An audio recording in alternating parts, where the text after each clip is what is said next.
Hello, beautiful souls. This is Sanvi Sharma. I welcome you all to my YouTube channel Moon Love Tarot. I hope आप सब अच्छे होंगे, अपना ख्याल रख रहे होंगे और एक पॉजिटिव माइंडसेट के साथ आप अपनी लाइफ को चैनलाइज करने की कोशिश कर रहे होंगे।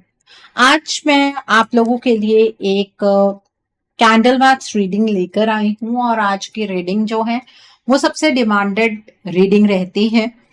आज मैं आपके पार्टनर के अनकहे जज्बात आपके लिए लेकर आई हूं एक लव लेटर की फॉर्म में। जो लोग मेरी इस रीडिंग को पहले से देखते आए हैं, आपको तो पता ही है मैं इस रीडिंग को किस तरह से करती हूँ। जो लोग नए हैं, सबसे पहले तो आप चैनल को सब्सक्राइब कर लीजिए और बेल आइकन को प्रेस करना मत भूलिएगा, जिससे कि आपको नए नए वीडियोस की नोटिफिकेशन मिलती रहे। इस वीडियो को मैं कुछ इस तरीके से बनाती हूँ जैसे कि आपके पार्टनर आपसे बात कर रहे हों। अब दोनों वर्जन्स में बात कर पाना तो मेरे लिए मुमकिन नहीं होता है, तो मैं इस तरह से बात करती हूँ जिस तरह से एक फीमेल पार्टनर से एक मेल पार्टनर बात कर रहे हैं। आज की जो ये रीडिंग है ये एक जनरलाइज रीडिंग है। बहुत सारी एनर्जीज निकल कर आएंगी। जो भी एनर्जीज आपके साथ रेजोनेट होंगी आप उन्हीं एनर्जीज को पिक कीजिएगा, बाकी एनर्जीज आप दूसरों के लिए रहने दीजिएगा। आप मेल हैं, फीमेल हैं, मैरिड हैं, अनमैरिड हैं, डिवोर्स्ड हैं, एक्स्ट्रा मैरिटल अफेयर में है, लॉन्ग डिस्टेंस रिलेशनशिप में है या फिर किसी कॉम्प्लिकेटेड रिलेशनशिप में है, आज की रीडिंग डेफिनेटली आपके साथ रेजोनेट होगी। आज की रीडिंग में मैं किसी भी पर्टिकुलर ज़ोडिक साइन का नाम नहीं लूंगी, क्योंकि ये रीडिंग सभी ज़ोडिक साइंस के लिए, सभी राशियों के लिए। अब ये आपके पार्टनर के अनकहे जज्बात हैं, तो इनकी इंटेंसिटी को समझने के लिए, इनकी डेप्थ को समझने के लिए अगर आप इस रीडिंग को ईयरफोन्स लगाकर अपनी आंखें बंद करके सुनेंगे ना, तो आपको ये रीडिंग ज्यादा रेलेवेंट लगेगी और ज्यादा समझ आएगी। ओके, जब तक मैं कैंडल को लिट करती हूँ, आप अपने पार्टनर के नाम के ऊपर फोकस कीजिए और फिर मैं आपको बताऊंगी कि जो आपके पार्टनर हैं उनके अनकहे जज्बात आपके लिए क्या हैं। आपके पार्टनर के अनकहे जज्बात आपके लिए क्या हैं। आपके पार्टनर आपसे ये कहना चाहते हैं कि मेरे गुस्से और मेरे घमंड ने ही मुझे तुमसे दूर किया है। ये बात मैं बहुत अच्छे तरीके से समझ गया हूं। अब मैं अपने आप को ग्राउंडेड करने की कोशिश कर रहा हूं। इस रिश्ते में किसी तरीके से मैं स्टेबिलिटी क्रिएट कर पाऊं, यही मेरा अल्टीमेट गोल है। मुझे पता है तुमने इस रिश्ते को ग्रोथ देने के लिए क्या कुछ किया है। मैंने तुम्हारे उन एफर्ट्स की पहले कभी अप्रिसिएशन नहीं की, लेकिन अब मैं उन एफर्ट्स को बहुत ज्यादा अप्रिशिएट करता हूं। मेरे अंदर ना कॉन्फिडेंस खत्म हो गया है। मैंने अपने लिए इतना ज्यादा बैगेज क्रिएट कर लिया है कि अपने गिल्ट से ही बाहर नहीं निकल पा रहा हूं। मुझे डर है कि कहीं मैं तुम्हें खो ना दूं। मुझे डर है कि कहीं मैं अपने जिंदगी जीने के तरीके को भूल ना जाऊं। मैं बहुत ज्यादा फ्रस्ट्रेटेड महसूस करता हूं। कैसे बताऊं तुम। कभी कभी जब फ्रस्ट्रेशन बहुत ज्यादा बढ़ जाती है ना, तब सोचता हूँ कि तुम्हें कहीं मिलने बुला लूं, किसी कॉफी डेट पर बुला लूं और तुमसे ये कहूं कि तुम अभी मुझसे कुछ मत पूछो, सिर्फ मेरी बात को सुनो। लेकिन फिर सोचता हूँ कि किस हक से तुम्हें कॉल करूं, किस हक से तुमसे ये बात कहूं। मुझे पता है अब हमारे बीच में पहले जैसी सिचुएशन नहीं रही। बहुत सारी चीजें हम दोनों के बीच में बदली हैं। मुझे तो कभी कभी रिजेक्शन का डर बहुत ज्यादा सताता है कि कहीं मैं तुमसे सेकंड चांस मांगू और तुम मुझे रिजेक्ट ही ना कर दो। मुझे ऐसा लगता है कि इस रिलेशनशिप का गला मैंने खुद अपने हाथों से ही घोट दिया है। ईश्वर ने तो मुझे तुम्हारे रूप में जिंदगी की सबसे बड़ी ब्लेसिंग दी थी, लेकिन मैं तुम्हें संभाल ही नहीं पाया। मैं अपनी सारी बातें तुमसे कहकर खुद को लाइट फील करवाना चाहता हूँ, और मैं चीजों को बदल कर इस रिलेशनशिप को हील करना चाहता हूँ। मेरी जिंदगी तो अंधकार में डूबी हुई है, लेकिन उसमें जुगनू की तरह तुम चमक रही हो, और इस जुगनू की लाइट से मुझे उम्मीद है कि मुझे मेरा रास्ता जरूर नजर आएगा। तुम्हें लगता है ना कि मैं तुमसे प्यार नहीं करता हूँ, पर सच कहूं, अपने जज्बात तुम्हारे सामने रखने से डरता हूँ। मैं तुमसे बेहद मोहब्बत करता हूँ। तुम्हारा और मेरा रिश्ता बहुत ही खास है, और मुझे भी ये बात पता है कि तुम मुझसे बेहद प्यार करती हो। तुम्हें मुझ पर बहुत गुस्सा आता है जिस तरीके से मैंने इस रिश्ते को छिन्न भिन्न कर दिया, लेकिन यकीन मानो, तुम्हारे बिना मैं खुश नहीं हूँ। मैं अपनी जिंदगी को कोई इंजॉय नहीं कर रहा हूँ। मैं आज तुम्हारी कद्र करना सीख गया हूँ। मेरा प्यार तुम्हारे लिए रोज उमड़ता है, लेकिन फिर मुझे ऐसा लगता है कहीं ये वन साइडेड रिलेशनशिप तो नहीं बन गया है। मैं तुमसे बहुत सारी बातें करना चाहता हूँ। अभी जिन हालातों में हूं ना, कोई एक भी व्यक्ति नहीं है मेरी बातों को सुनने वाला। मुझे पता है तुम भी मेरी कॉल का इंतजार कर रही हो, तुम मेरे मैसेज का इंतजार कर रही हो, लेकिन जब मैं तुम्हें मैसेज करने की कोशिश करता हूँ तो ये सोचकर ही परेशान हो जाता हूँ कि ये शुरू कहाँ से करूं। कहीं मैं कुछ ऐसा ना बोल दूं जिसके बाद फिर मुझे बहुत ज्यादा पछतावा हो। कई बार ज्यादा बात करने से भी चीजें खराब हो जाती हैं। तुम्हें लग रहा होगा कि ये रिश्ता खत्म हो गया है, पर मैं तुम्हें यकीन दिलाना चाहता हूँ कि अभी इस रिश्ते में बहुत कुछ बाकी है। मैं इस रिश्ते को रीबर्थ की एनर्जीज की ओर जरूर लेकर जाऊंगा। हमारे रिश्ते में तुम इसे एक ट्रांजिशन फेज समझ सकती हो। तुम ये समझ सकती हो कि ये वो टाइम है जब ईश्वर हमारे प्यार का इम्तिहान ले रहे हैं। मुझे पता है कि मैंने बहुत कुछ गलत किया है। अगर मैंने तुम्हारे साथ कुछ गलत ना किया होता तो ऑब्वियसली आज मैं दर्द में ना होता, और मेरा दर्द वक्त के साथ बढ़ता चला जा रहा है।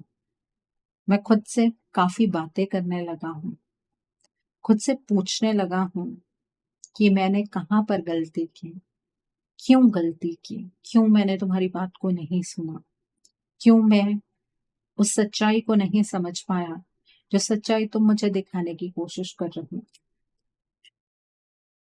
तुम्हें ऐसा लगता होगा कि मेरा प्यार तुम्हारे लिए झूठा था, मैं सिर्फ किसी लस्ट की वजह से तुम्हारे साथ जुड़ा हुआ था। ऐसा नहीं है। अगर मैंने तुम्हें तकलीफ दी है ना, तो आज मैं भी खुश नहीं हूँ। अंदर से मैं भी टूट रहा हूँ।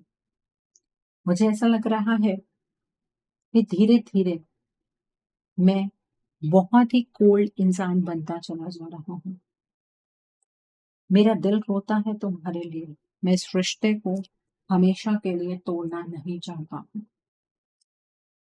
मुझे ऐसा लगता है कि ये सिचुएशन हम दोनों के बीच में इसलिए आई है क्योंकि ईश्वर हमें कुछ सिखाना चाहते थे, जो शायद एक दूसरे के साथ रहकर स्पेशली मैं तो नहीं सीख पा रहा था। मैंने ये सोचा कि जिंदगी में अगर एक रिश्ता बन जाता है तो उस रिश्ते में कभी भी किसी भी तरीके की सेपरेशन नहीं होती है, अनटिल एंड अनलेस हम चाहें। और मैं इसी सोच से आगे बढ़ रहा था, पर मुझे नहीं पता था कि हालात ही कभी कभी ऐसे बन जाते हैं, जब हम एक दूसरे से अलग ना भी होना चाहें तब भी हालात हमें एक दूसरे से अलग कर देते हैं। मैं एक बहुत ही टर्मोइल की स्थिति में हूँ। मैं इस रिश्ते को लेट गो बिल्कुल भी नहीं करना चाहता हूँ, बल्कि मैं तो तुम्हें सबके सामने कमिटमेंट देना चाहता हूँ। मैं तुमसे शादी करना चाहता हूँ, अपने प्यार का इजहार करना चाहता हूँ। तुम अपने परसेप्शन से मुझे जज तो कर रहे हो, लेकिन तुम जब मेरे नजरिए से मेरी सिचुएशन को देखोगे ना, तुम्हें मुझ पर एक बार तरस जरूर आएगा। मैं ये दावे से कह सकता हूँ। तुम्हें पता है, मैं तुम्हें स्टॉक भी करता हूँ। मैं ये जानने की कोशिश करता हूँ कि कहीं तुम अपने जीवन में इतनी आगे तो नहीं बढ़ गई हो कि जब मैं तुम्हारे जीवन में वापस आऊं तो तुम मेरा साथ देने के लिए तैयार ही ना हो। कहीं तुमने मेरी जगह किसी और को तो नहीं अपने जीवन में दे दी है। ये चीजें मैं अक्सर चेक करने की कोशिश करता रहता हूँ। तुम्हें यहाँ पर लगेगा कि मेरी सोच बहुत ही आउटडेटेड है कि मैं पहले बाकी चीजों को ठीक करना चाहता हूँ, फिर इस रिश्ते को सही करूंगा, या तुम्हें स्टॉप करके तुम्हें जज करना ये तुम्हें आउटडेटेड लग सकता है। बट मैं ये सोचता हूँ कि अगर तुम मेरे बिना खुश हो तो मैं तुम्हारी खुशियों को कैसे छीन सकता हूँ। पहले भी तो मैंने तुम्हें इतने दुख दिए हैं, अब दोबारा से तुम्हारी खुशियों पर आघात करके मुझे क्या मिलेगा। मैं दोबारा से तुम्हारे दुखों का कारण नहीं बन सकता हूँ। मैंने खुद पर फोकस करना शुरू कर दिया है। जो चीजें तुम्हें मेरे अंदर बिल्कुल पसंद नहीं आती थी, उन्हें मैंने बदलना शुरू कर दिया है। मैं तुम्हारे साथ पहले से भी अच्छा एक रिलेशनशिप जीऊंगा, इस बात का मुझे पूरा भरोसा है। मैंने अपनी गलतियों से बहुत कुछ सीखा है। मैं तुम्हारे साथ वो पल दोबारा जीना चाहता हूँ जो पल हमने पास्ट में एक दूसरे के साथ बिताए हैं। मैं तुम्हें तुम्हारी ड्रीम डेट पर लेकर जाना चाहता हूँ। मैं तुम्हारे सामने अपनी सारी चीजें एक साथ ही रखूंगा और किसी ऐसी जगह पर हम मिलेंगे जहां पर कोई भी हम दोनों को जानता ना हो। मैं अपनी लाइफ का एक नया फेज तुम्हारे साथ स्टार्ट करना चाहता हूँ। मेरा माइंड इस चीज को लेकर बिल्कुल फर्म है। ऐसा नहीं है कि मुझे कोई डिसीजन बनाने के बारे में 10 बार सोचने की जरूरत है। ये डिसीजन मैं बना चुका हूँ। मैं इस रिश्ते को दोबारा से खड़ा करूंगा। मैं इस रिश्ते को पहले से भी खूबसूरत बनाऊंगा, क्योंकि मैं खुद इवॉल्व हो रहा हूँ। मैं अपने आप को हील कर रहा हूँ। पास्ट में गलतियां हुई हैं, लेकिन उन गलतियों को एडमिट कर लेना और उन गलतियों को दोबारा से ना करना, ये सबसे बड़ी ट्रांजिशन होती है जो मेरे अंदर हो रही है। मैं तुम्हारे प्यार को कभी नहीं खोना चाहता हूँ। एक बार तो सोच लेता हूँ कि अगर तुम मेरे बिना खुश हो तो अच्छी बात है, मेरा कोई हक नहीं है तुम्हें दुख देने का। लेकिन फिर लगता है तुम्हारे बिना तो मेरी जिंदगी ही नहीं है। मुझे पता है, मैंने एक डिसीजन ऐसा बनाया जीवन में जो तुम्हारे साथ मैंने डिस्कस तक नहीं की, लेकिन यकीन मानो मैंने तुम्हें बैक स्टैप नहीं किया था। मेरी जिंदगी उस पॉइंट पर इस तरह से अटक गई थी जहां पर मुझे डिसीजन बनाना ही पड़ा। मैं तुम्हें उन सभी चीजों पर क्लैरिटी जरूर दूंगा, तुम्हारे सामने उस सिचुएशन की सच्चाई जरूर रखूंगा। मैं इस चीज के लिए डिटर्मिन्ड हूँ। तुम मेरी जिंदगी का सबसे कीमती हिस्सा हो। मेरी जिंदगी में कोई भी तुम्हारी जगह नहीं ले सकता है। मैंने तुमसे सच्ची मोहब्बत की है। कोई मैं तुम्हारे साथ टाइम पास नहीं कर रहा था। तुम्हें लग रहा होगा कि मैंने तुम्हारे साथ टाइम पास किया है, क्योंकि आज तुम ये महसूस करती होगी कि मैं तुमसे दूर भाग रहा हूँ। मैं भाग नहीं रहा हूँ। मैं उन सभी सवालों के जवाब इकट्ठा कर रहा हूँ जो सवाल तुम मुझसे पूछने वाले हो। मेरी जिंदगी इतनी आसान नहीं है जितनी तुम सोच रहे हो। तुमसे दूर जाने के बाद मेरी जिंदगी में कॉम्प्लिकेशंस बहुत ज्यादा बढ़ गई हैं। तुम्हें पता है, रोज रात मैं तुम्हारी फोटो से बातें करता हूँ, और जो कुछ भी दिन में होता है वो तुम्हारी फोटो के साथ डिस्कस करता हूँ। मुझे ऐसा लगता है कि तुम मेरे सामने ही बैठी हो और तुम क्या उस सिचुएशन पर मुझे एडवाइस दोगी वो भी मुझे समझ आ जाता है। जैसे तुम्हारे लिए ये सब कुछ एक शॉकिंग एक्सपीरियंस रहा है, सिमिलरली मेरे लिए भी सिचुएशन सेम ही थी। मैं आज भी तुम्हारे ऊपर बहुत ज्यादा निर्भर करता हूँ। मैं तुम्हें किसी तरीके से कंट्रोल नहीं करना चाहता, लेकिन ये बात सही है कि मैं तुम्हें लेकर बहुत ज्यादा पॉसेसिव हूँ, क्योंकि मेरी खुशियां सिर्फ और सिर्फ तुम्हारे साथ जुड़ी हैं। तुम्हें खुश देखकर ही मुझे खुशी मिलती है। हम दोनों एक दूसरे के साथ ही खुश रह सकते हैं। तुम भी किसी और में मुझे ही ढूंढ रही होगी, मुझे इस बात का भी अंदाजा है। हमारी जिंदगी में ये फेज जो है, ये खत्म होने वाला है। हम दोनों एक दूसरे से और ज्यादा अलग नहीं रहेंगे। मैं तुमसे वादा करता हूँ, बहुत जल्द मैं तुम्हें सबके सामने कमिटमेंट दूंगा। तुम्हें लग रहा होगा कि मैं एक्शन क्यों नहीं लेता हूँ, क्योंकि मैं जल्दबाजी में अब कोई भी गलत कदम नहीं उठाना चाहता हूँ। पहले भी मेरी जल्दबाजी की वजह से मेरी जिंदगी अटक गई।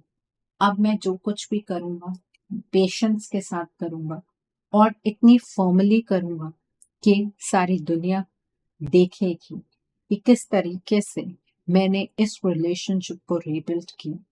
इस रिश्ते में टॉक्सिसिटी सिर्फ और सिर्फ मेरी वजह से क्रिएट हुई। मैंने इस रिलेशनशिप को एब्यूजिव बनाया, लेकिन तुम जो प्यार, जो रिस्पेक्ट डिजर्व करती हो, वो रिस्पेक्ट, वो प्यार मैं तुम्हें जरूर दूंगा। मैंने जो प्रॉमिसेस तुम्हारे साथ किए हैं, उन प्रॉमिसेस को मैं हर हाल में निभाऊंगा। मैं तुमसे वादा करता हूँ, मैं तुम्हारा ये साथ पूरी जिंदगी दूंगा। ये हाथ तुम्हारा कभी नहीं छोड़ूंगा। मेरी जिंदगी का तुम सबसे अनमोल तोहफा हो। मैं तुम्हारे बिना अपनी जिंदगी की कल्पना तक नहीं कर सकता हूँ। तो ये थे आपके पार्टनर के अनकहे जज्बात आपके लिए एक लव लेटर की फॉर्म में। अब हम आपके पार्टनर की तरफ से कुछ हैंड रिटन मैसेजेस निकालेंगे आपके लिए। आइए जानते हैं कि आपके पार्टनर के हैंड रिटन मैसेजेस आपके लिए क्या हैं। आइए जानने की कोशिश करते हैं। Our journey started together. God knows how and when we parted our ways. I am repenting. आपके पार्टनर आपसे ये कहना चाहते हैं कि आप दोनों की जर्नी एक दूसरे के साथ ही स्टार्ट हुई। ईश्वर ही बेहतर जानते होंगे कि कब और कैसे आप दोनों के रास्ते एक दूसरे से अलग हो गए। इस चीज का आपके पार्टनर को बहुत ज्यादा पछतावा है। सोचा नहीं था कि कभी ये दिन आएगा जब हम दोनों एक दूसरे के लिए तरसेंगे। आपके पार्टनर ने कभी नहीं सोचा था कि ऐसी सिचुएशन भी आ जाएगी जब आप दोनों एक दूसरे के लिए तरसेंगे। तुम ही मेरा सच्चा प्यार हो, आई लव यू। आपके पार्टनर के लिए आप ही उनकी सच्ची मोहब्बत है और आपके पार्टनर आपसे बहुत ज्यादा प्यार करते हैं। I am madly in love with you, I don't want to lose you forever. आपके पार्टनर आपसे सच्ची मोहब्बत करते हैं, वो आपको हमेशा के लिए नहीं खोना चाहते हैं। बहुत कोशिश करता हूं यहां से निकलने की, पर नहीं निकल पा रहा हूं। आपके पार्टनर अपनी सिचुएशन से बहुत ज्यादा फाइट बैक कर रहे हैं और इस सिचुएशन से बाहर निकलना चाह रहे हैं, लेकिन नहीं निकल पा रहे हैं। मुझे अपना लो प्लीज, चाहे कोई भी सजा दे दो, बट मुझसे दूर मत जाओ। I need you. आपके पार्टनर आपसे ये कहना चाहते हैं कि आप प्लीज उन्हें अपना लीजिए, चाहे उन्हें कोई भी सजा दे दीजिए, बट उनसे दूर मत जाइए। सो आई होप आज की रीडिंग से आपको बहुत सारी चीजों पर क्लैरिटी मिली होगी। नीचे मुझे कमेंट सेक्शन में जरूर बताइएगा ये रीडिंग आपको कैसी लगी। वीडियो पसंद आई है तो लाइक करना मत भूलिएगा। अपने नियर एंड डियर वंस के साथ शेयर जरूर कीजिएगा। हो सकता है किसी को अपनी लाइफ को लेकर, अपने रिश्ते को लेकर कुछ क्लैरिटी मिल सके। So do share my video also. अगर आप मेरी रीडिंग से इन्फ्लुएंस्ड हैं और किसी पर्सनलाइज प्रॉब्लम का सॉल्यूशन मुझसे चाहते हैं, तो आप अपनी पर्सनलाइज रीडिंग मेरे साथ बुक कर सकते हैं। ये बुकिंग आप मेरे व्हाट्सएप के थ्रू या फिर मेरी ईमेल आईडी के थ्रू बुक कर सकते हैं। मेरा व्हाट्सएप नंबर और ईमेल आईडी स्क्रीन पर फ्लैश होंगे। जिन लोगों ने अभी तक मेरे चैनल को सब्सक्राइब नहीं किया है, आप प्लीज मेरे चैनल को सब्सक्राइब कर लीजिए और बेल आइकन को प्रेस करना मत भूलिएगा, जिससे कि आपको नए नए वीडियोस की नोटिफिकेशन मिलती रहे। So thanks for watching, see you soon.